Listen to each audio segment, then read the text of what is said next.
নমস্কার সবাইকে, সুন্দরবন কুকিং এর আরো একটি নতুন পর্বে অনেক অনেক স্বাগত জানাই। এখন যাচ্ছি আমাদের পুকুর পাড়ে, মাঠের দিকে। পুকুরের কোনাতে কলা গাছ ছিল, কলা গাছটা পড়ে গেছিল, আপনারা দেখেছিলেন তো। মোচা ছিল, সেই মোচা এখন কাটবো। মানে সবে কাঁদি পড়ছিল, কাঁদি পড়ে তারপরে তো গিয়ে মোচা, তো সে কাঁদি পড়ার আগে কলা গাছটা পড়ে গেছে, এবার ওর মধ্যে কলা ভর্তি সমেত মোচা আর কি। তো সেটা কাটবো। আর চাল ভিজিয়েছি, আজকে চাল বাটা দিয়ে মোচার বড়া হবে। আর নদীর মাছ আছে, দাঁতনে মাছ, সেটা রান্না হবে। আর তার পাশাপাশি আরো কিছু করার ইচ্ছা আছে, দেখা যাক কি হয়। তো সাথে থাকুন, আশা রাখছি ভালো লাগবে। এই যে কলা সবে বেরোচ্ছিল, এই যে 2 ছড়া বেরিয়েছে, 2-3 ছড়া বেরিয়েছে, বেশ বড় একটা কাঁদি পড়তো। আস্তে আস্তে কলার ছোড়াগুলো বেরিয়ে তারপরে গিয়ে আমরা মোচা খেতে পারতাম, কিন্তু কলাগুলো এখন এই অবস্থা। আর শেষের দিকে গিয়ে মোচা কিরকম কি দেখছি, গিয়ে কাটবো। এখন দেখুন কত বড় কাঁদিটা পড়তো, 1টা 2টো 3টে 4টে 5টা 7টা মতো ছড়া পড়তো কলার। কি কলা এটা? কাঁচকলা। ও, গতকাল রাত্রে ওই 7:30 8টা নাগাদ বৃষ্টি শুরু হয়েছে, আর ওদিকে 11টা পর্যন্ত টানা বৃষ্টি চলেছে। বৃষ্টির কারণে পুকুরগুলোও জলে ভরে গেছে, অনেকটা জল হয়েছে। এই পুকুরে মাছ আছে এখনো। তো আবার এই ওয়েদারটা না কাটলে, রোদের তেজ আবার না বাড়লে জল কমবে না, মাছও ধরা যাবে না। আবার রোদ বেরোবে। হ্যাঁ, তাই সবে এটা বৈশাখ মাস, এটা বুঝতে হবে, এটা বর্ষাকাল নয়। এইবারে এই বর্ষাটা থেমে গেলে যা রোদ বেরোবে, তার মধ্যে ওই পুকুরে মেশিন খাটিয়ে, আর এইটা যদি সম্ভব হয় এতে মানে শেষটা ধরে নেওয়া যায়। যাতে আমাদের এই কলার কাঁদিটা পড়ে গেছিল, তুলে দেবো ভাবছিলাম, কিন্তু পরপর টানা ঝড় বৃষ্টি, যদি একদিন হয়ে বন্ধ হয়ে যেত তাহলে তুলে দিতাম, তো দিলেই তো আবার পড়ে যাবে, ওই জন্য আর দিইনি। বর্ষাটা থামলে অনেক কাজ করতে হবে। এদিকে রাস্তা ঢালাই, ডাইনিং, রান্নাঘর, সব দিকে চারিদিকে সব কাজকর্মগুলো করতে হবে। এই ভাবনা চিন্তা চলছিল, এর মধ্যে তো বৃষ্টি এসে গেল। না হলে ওই পুকুরে কতটা কি জল লাগছে, লেগে গেলে তারপরে আর কি ছেঁচার চিন্তা ভাবনা ছিল। তো এর মধ্যে এসে গেছে, আর কি করা যাবে। ওটা মা বড় একখানি কলার, এই দেখ, তুই আমার লাগিয়ে দিস। নিজেরাই আমার বদলে লাগিয়ে দিয়েছে, শাড়িতে লেগে গেছে। এই আবার চুলে, বাবু এই চুলে লাগালে ছাড়ানো যায় না। দেখেছো কিরম দুষ্টু। ওরে মা, বিস্কুট খাই, খিদে পাচ্ছে। খাও, ভিজিয়ে খাও, ভিজিয়ে। পুরো 1 কাঁদি কলা বড়া হবে। এটা তো এই দিক থেকে, এইগুলো কিভাবে খাওয়া যায়? আর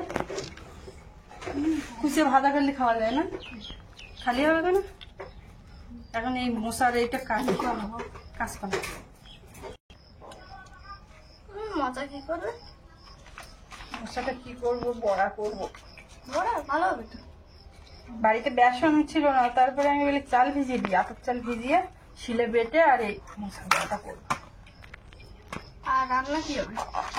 রান্না দাঁতনে মাছের তরকারি। ওটা দেখেছো, এইগুলো কলা কলা হয়ে যাচ্ছে। এইবারে মশা বেরোচ্ছে বলো, এবার থেকে নেওয়া যাবে। বড়িটা বের আমি কুড়ে দিচ্ছি। কুটে দেবে? তোমার হাত যা কাঁপে, পারবা? মোছার জামা প্যান্ট গুলো আগে ছাড়িয়ে নাও, খুলে নাও। নিচ্ছি তো, খুলতে খুলতে তো ও একদম হালকা হয়ে যাচ্ছে। না না, ও গিয়ে এইরকম মোচাটা পেতাম বলো, মানে এই কলা ছড়াগুলো পড়তো। ছাড়াইনি, তাহলে কটার সময় ছাড়িনি।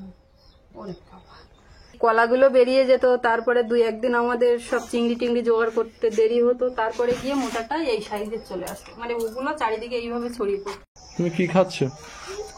কেন খেতে পাচ্ছ বলে বিস্কিট ভিজিয়ে খাচ্ছ? খাও। ওটা মা, মোচা কাটতে অসুবিধা হচ্ছে নাকি? হাত তো কাঁপছে খুব, সুস্মিতা কাটলে হতো না? আমি একটু কেটে দেই। ঠাম্মা চেষ্টা করে সুস্মিতার যাতে একটু কষ্ট কম হয়। সুস্মিতা বাসন মাজার জন্য ঘাটে রেখে আসবে, হয়তো ভাবছে একটু পরে গিয়ে করবে।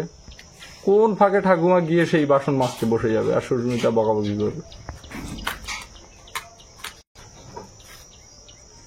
ছোটবেলা তো কলে ফেটে গুলো মানুষ করেছে, এখন আমি ওরা করবে আর আমি দেখো বসে একটু করিয়ে দেই।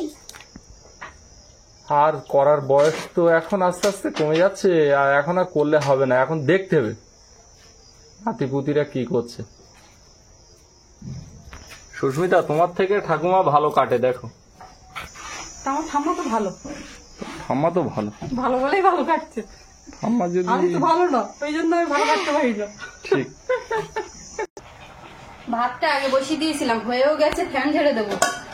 আর আজকে মাছ আলুর ডাল করব, তার জন্য আলু এখানে ধুয়ে নিয়েছি, সেদ্ধ করব।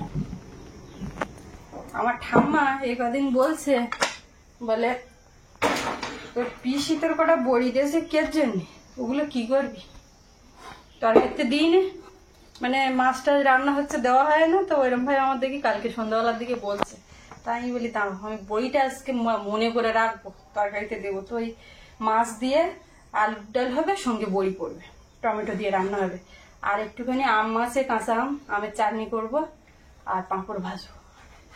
এত কিছু একটা উনুনে আমি, তুমি পারবে? পলাশমন্ডল আছে, পলাশমন্ডল পেছনে ঠেললেই সামনে এগোতে পারবো, পেছনে থাকলেই হবে। বেশ বেশ। ভাত হয়ে গেছে, আলু সেদ্ধও হবে, সেই ফাঁকে আমি মাছটা কেটে নেবো ঝট করে। তুমি ওটা কি করছো? চাকু দিয়ে? চাকু রাখো, চাকু রাখো, হাত টাত কাটবে।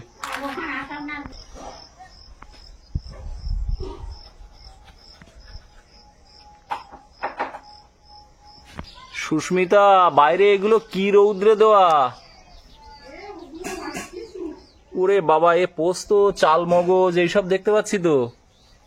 ওগুলোতে ওই পিঁপড়ে লেগেছে, তারপরে ওই স্যাঁতস্যাঁতে মতন হয়ে গেছে চাল মগজগুলো, ওই জন্য রৌদ্র দিয়েছি, তার রৌদ্র তো তেজ নেই।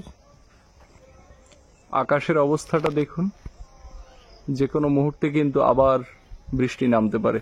প্রতিদিনই বৃষ্টি হচ্ছে, সকালে রাত্রে, মূলত জোয়ার লাগার সময় বৃষ্টিটা হচ্ছে।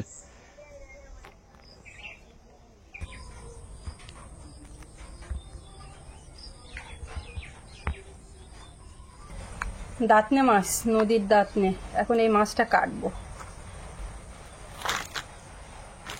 এই কাঁটাগুলো আগে কাটবো।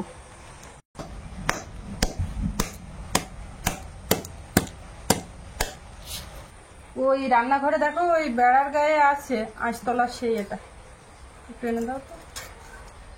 এই দাঁতনে মাছটা বেশ খেতে ভালো লাগে, যখনই সামনে মাথায় পায় মাঝে মধ্যে আমাদের বাড়ি নিয়ে আসে।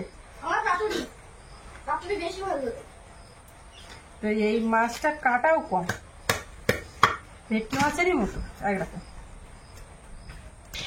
শুধু দামটা ভেটকির থেকে কম, কিন্তু টাটকা মাছ না, সেই কথাই বলছি তো। এগুলো দোনের মাছ, এগুলো তো বরফ ছাড়া মাছ। হুম। মাছটা দেখলেই বোঝা যাবে, একদম চকচক করছে, চোখ টোক সবকিছু দেখলেই বোঝা যাবে। এর আবার ছোট ছোট দাঁত উপরে বেরিয়ে আছে, মনে হচ্ছে বড় বড় দাঁত, মনে হচ্ছে দাঁত উঁচুয়ে। দাঁতের জন্যই দাঁতনে মাছ, দাঁতনে দাঁতনে মানে গাছে নিয়ে এরকম করে তুললে একদম চারিদিকে ছড়িয়ে ছিটিয়ে যাচ্ছে।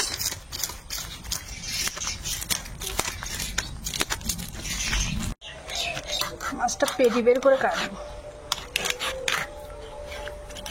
এর এইখানে একটা শক্ত কাঁটা থাকে, সেটা কেটেছি, আর সেই কাঁটা ভেতর দিয়ে এইখানে শক্ত হয়ে থাকে। এইখান থেকে কিন্তু আমি কাটতে যাচ্ছি, কিন্তু শক্ত।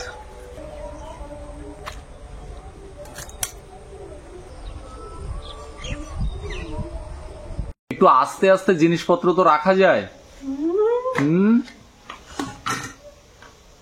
জল ফুটছে, এখনো কিছু দাওনি।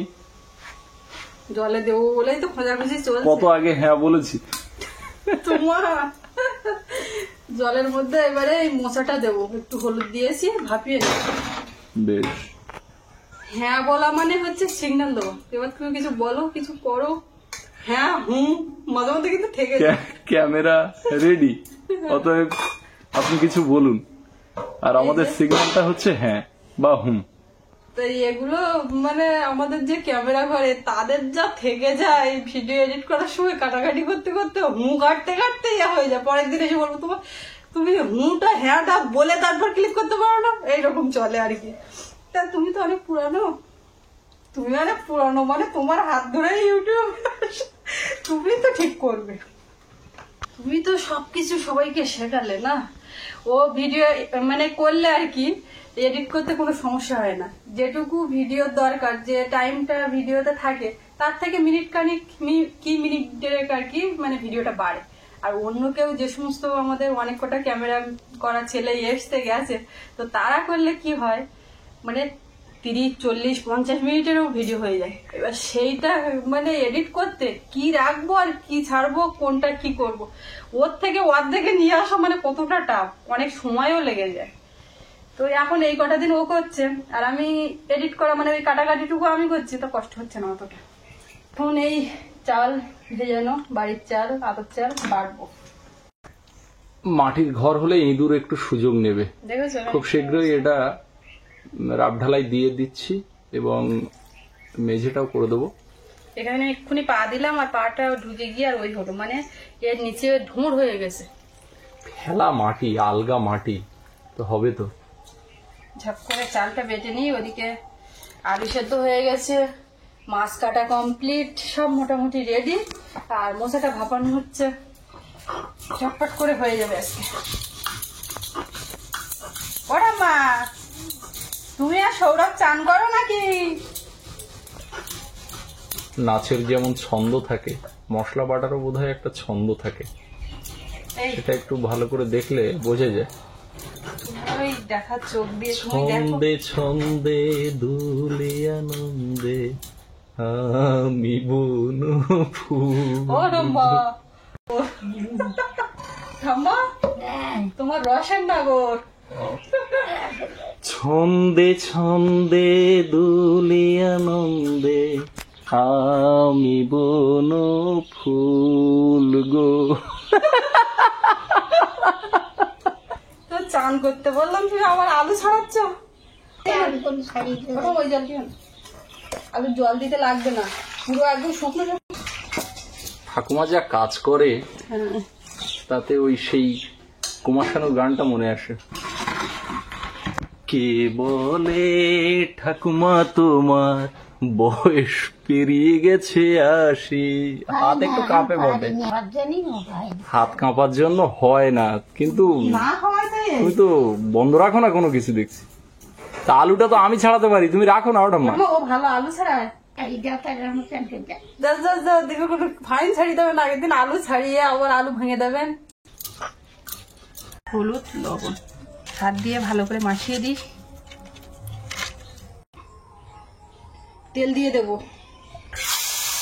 মাছগুলো একে একে ছেড়ে দেবো।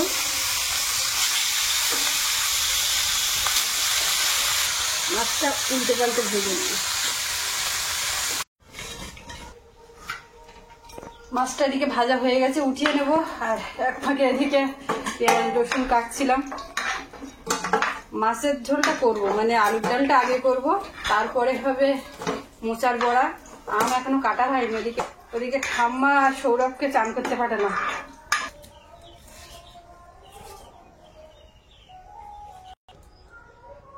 কড়াইতে তেল দেব।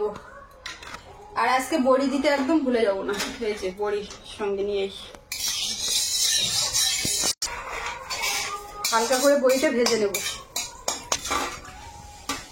ভাজা হয়ে গেছে, উঠিয়ে নেব। তেলের মধ্যে একটু 5 ফোড়ন দেব, তেজপাতা, শুকনো লঙ্কা আর পেঁয়াজ কুচি আর রসুন কুচি দেব,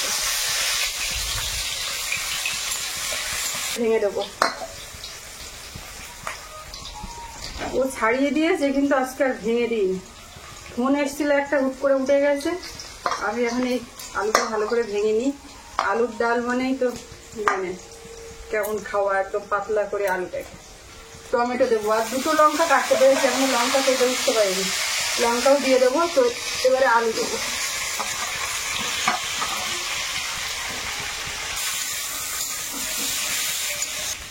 হলুদ গুঁড়ো দেবো আর লবণ স্বাদ মতো। সব পেকে গেছে, আর ওদিকে মশা তো ভাপানো হয়ে গেছে, মশা করার জন্য একটু পেঁয়াজ লঙ্কা এগুলো কাটবো। লঙ্কাটা এবার দেবো। এখন এই আলুটাকে ভালো করে একটু ভেজে নেবো। আলু ভাজা হতে থাক, ততক্ষণে আমি মশলাপাতি রেডি করে নিই। আমটা আগে কেটে নিচ্ছি। আম পেকে গেছে না? হ্যাঁ, কদিন আনা আছে। সৌরভ বুঝলে আগের দিন সেই গাছ থেকে আম পেড়েছিল না, এবার শুধু বলছে এই আম ছিল তখন, বলছে আমি ও আম খাবো না, হাটের আম খাবো না, আমি বাড়ির গাছের আম খাবো বলে বলে ছিল। এইবার বলছে আমার আম ঝাঁকা করে দাও, আম ঝাঁকা করে দাও। এবার আমি এই আমি কিন্তু করে দিয়েছি, ও কিন্তু বুঝতে পারিনি সে আম বাড়ির আম এখন আছে। এইগুলো পেকে যাচ্ছে, আগে এইগুলো খাবে না, ও কিন্তু বুঝতে পারিনি। এবারে ভালো করে মাখিয়ে দিয়েছে, বলে কি দিয়েছো, দারুণ লেগেছে, অনেকবার বলেছে। একটু কাসুন্দি দিয়ে আর ওই লঙ্কা লবণ দিয়ে চিনি দিয়ে ভালো করে মেখে দিয়েছি, খেয়েছে, বুঝতেই পারিনি, বলে বাড়ির আম খাচ্ছে, আমার ভালো লেগেছে। ওর আবার বলা যাবে না যে ওই বাড়ির আম দিইনি, এখন ওই ভিডিও দেখে আগের দিন পান্তা খাওয়ার ব্যাপারটাও জেনে গেছে, গিয়ে এখন যখনই পান্তা দিচ্ছি এমনি নর্মাল পান্তা দিলেও বলছে কি তুমি আমার ওই ইয়ে করে দিয়েছো।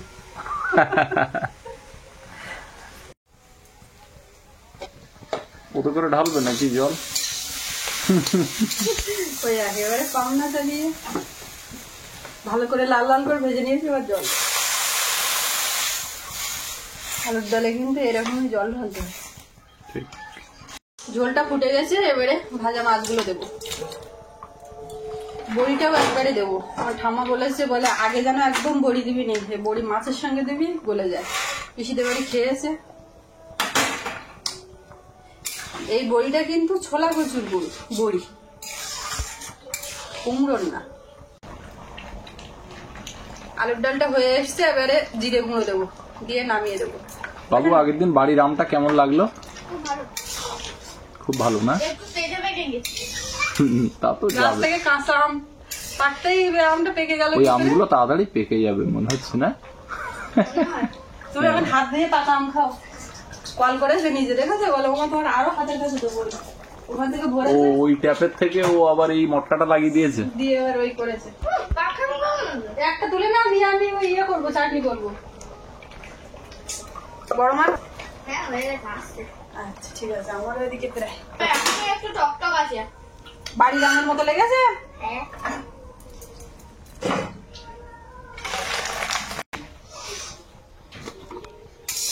কড়াইটা ধুয়ে আবারও তেল দিয়েছি, এবারে এর মধ্যে শুকনো লঙ্কা আর তেজপাতা দেবো। এবারে চাটনিটা করবো, তাই না? এবারে একটু সর্ষে দিলাম, কালো সর্ষে। আমটা দেবো,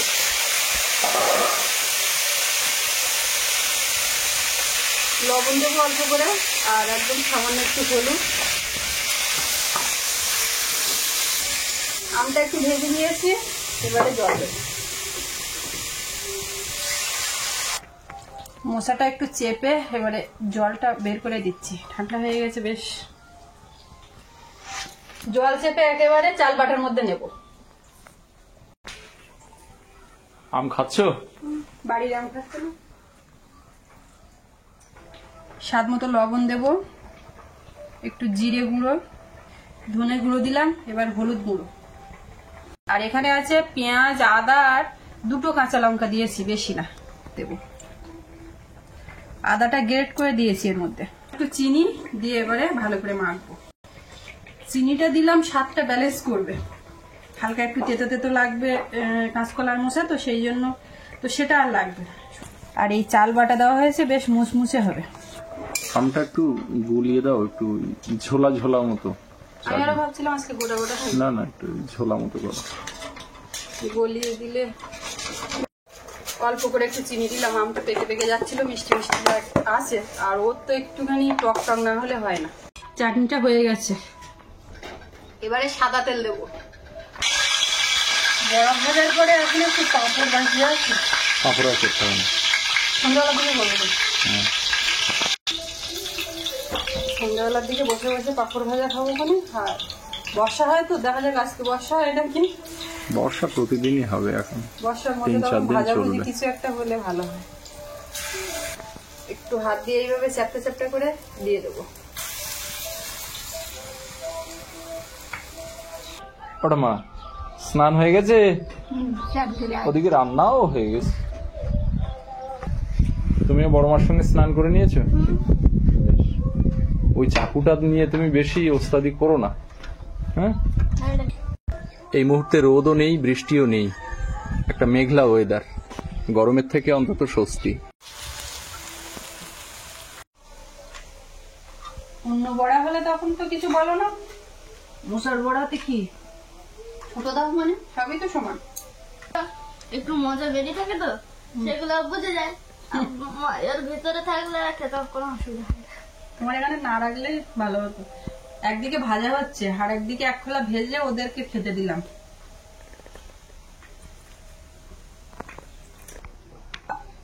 ওটা মা, ও কি হচ্ছে ওটা? কি করবো, চলতে না পারলে এখন খেতে এরকম করে মোচার বড়া ভাতের সঙ্গে মোটামুটি চেপে গলিয়ে বলে দাঁতে না পারলি কি করবো।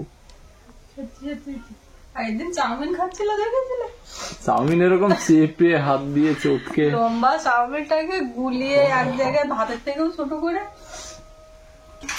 খাচ্ছে যেভাবে দেখে। এখন শরীরে দুটো গেলে হলো। ওটা আমার তেতো লেগেছে নাই? না না ঠাম্মার মুখে আর পাতে রৌদ্র পড়েছে, একদম সাদা হয়ে গেছে। জানালা না খুললে আবার এদিকে অন্ধকার, আর জানালাটা খুলছে বন্ধ হচ্ছে, নিজের ইচ্ছে।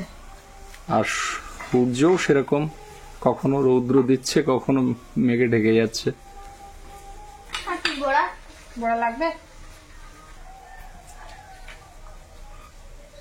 প্রথম কাঁদছে, ছোট দেখে দাও, ছোট দেখে দাও, কাঁদ দিও না।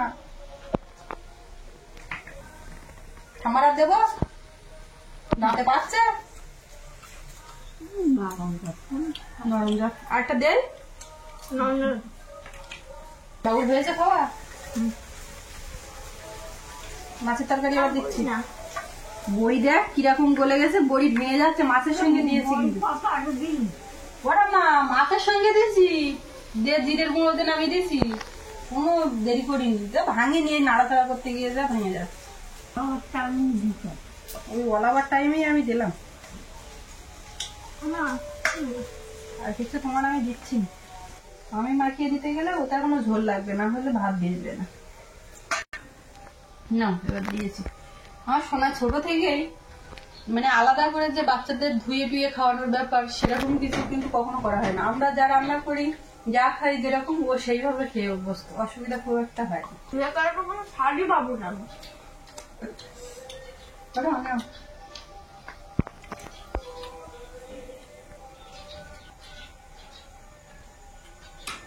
মাছটা দারুণ লেগেছে। আমার দিকে একটু তরকারি দিই, ঝোল দেবো? খেয়ে দেবে? তুমি খাও না।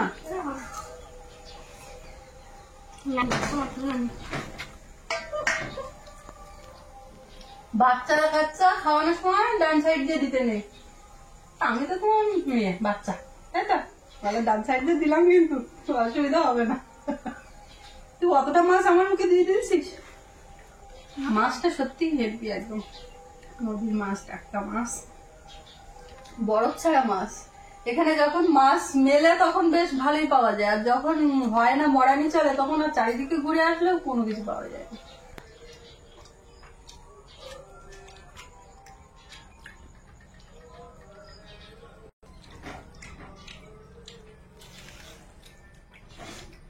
এখানে আর ঢাল দেবে চাটনি,